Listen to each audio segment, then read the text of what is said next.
I'm trying to be the first person to be with 1,000 guys in 24 hours. Now, this isn't an easy task, finding 1,000 people. So, women, if you can lend me your husbands for the day, that would be amazing. Let's talk about Lily Phillips. If you haven't heard of her, she is an OnlyFans model who went viral for a pretty shocking challenge, sleeping with 100 men in one day. Yes, you listened that right.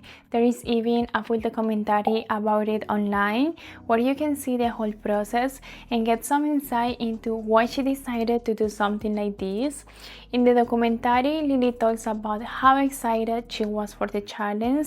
She says it was her ultimate fantasy and something she had been wanting to do for a long time. To her, it wasn't just about the ad, it was also business. She even said it was a way to give back to her followers for all their support. But here is the thing, that excitement didn't last. The moment the last man left the room, Lily broke down in tears. It was honestly heartbreaking to watch because you could see how overwhelmed and emotional she was. Because they only got 2 minutes. And that's what's making you feel emotional, is that maybe you think you didn't give. So what can we take away from this situation?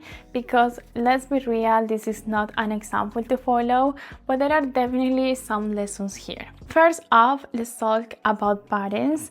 I know this might seem like a weird place to start, but stick with me.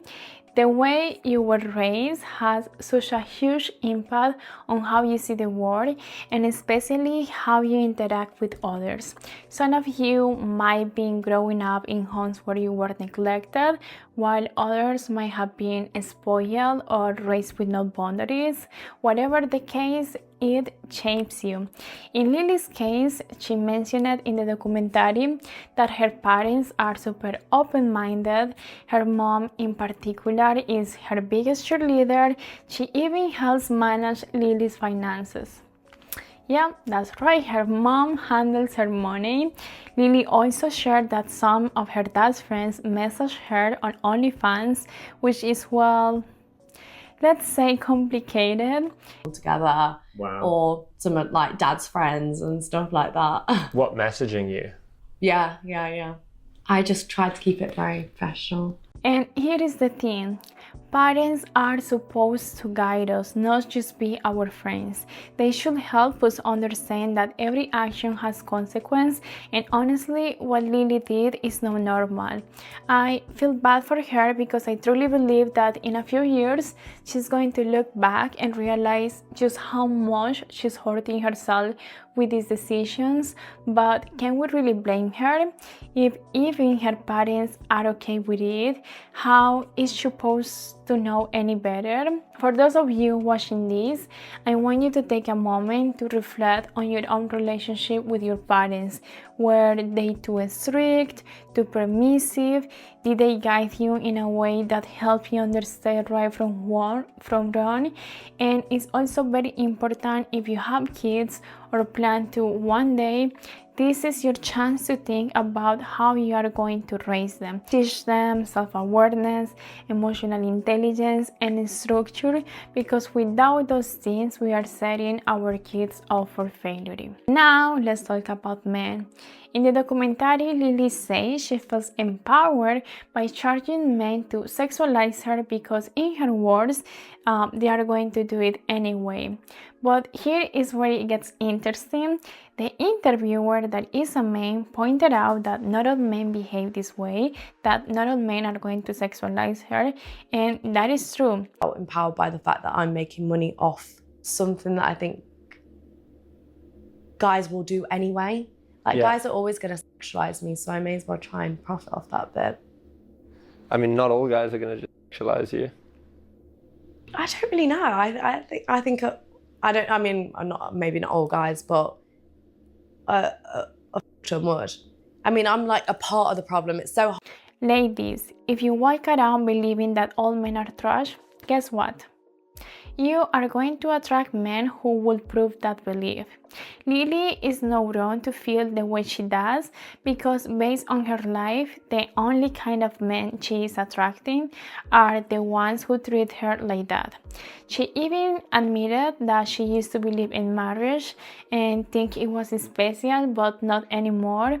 And honestly, how could she? If most of the men on that platform are older married guys, what kind of example does that set? Subconsciously, she's probably come to believe that marriage is not safe, men are not loyal, and well, men are trash. I am aware that dating these days is not easy, and I'm not saying it is, but the moment you convince yourself that there are no good men out there, you are done. Be careful about the content you consume online, especially the kind of content that bashes men 24/7. I also suggest you surrounding yourself with positive role models and environments that remind you there are good men out there, because guess what? There are good men out there. Sure, some women end up in bad relationships, but there are also plenty of women being treated like queens, loved, respected, and supported. The difference often comes down to your mindset and the choices you make. So, if you are struggling with this, maybe it's time to shift your beliefs and start expecting better for yourself. And last point, let's talk about self-esteem, because honestly, this is the root of the issue. Everything Lily is doing screams a need for external validation.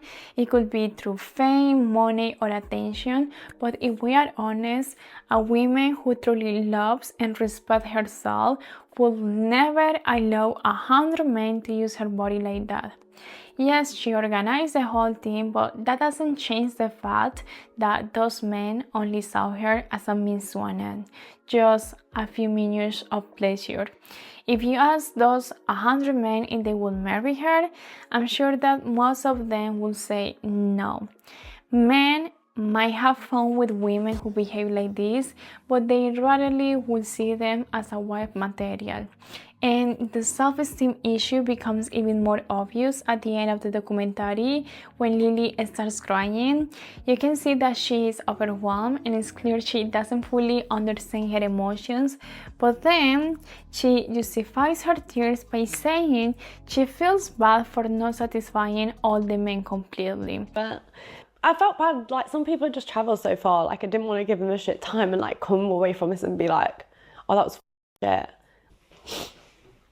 And I'm sure that her emotions probably have nothing to do with that, or maybe this is a sign of a people pleaser person, but also deep down, her body and mind are likely trying to tell her that something about this is not right.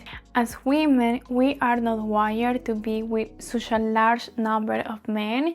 Biologically, we are designed to bond deeply with one person. That's why intimacy creates emotional attachment and why our bodies are built to create just one baby per year. Going against our natural instincts often creates a sense of disconnection from who we truly are, and I believe that that is exactly what is happening with Lily. So ladies, if there is one thing I want you to take away from this, is that self-esteem and self-respect are everything. Know your value, know your worth, be selective about the people and environments you allow into your life. Your life is a reflection of your mindset, beliefs, and choices. I don't want to judge Lily, and honestly I feel sad for her.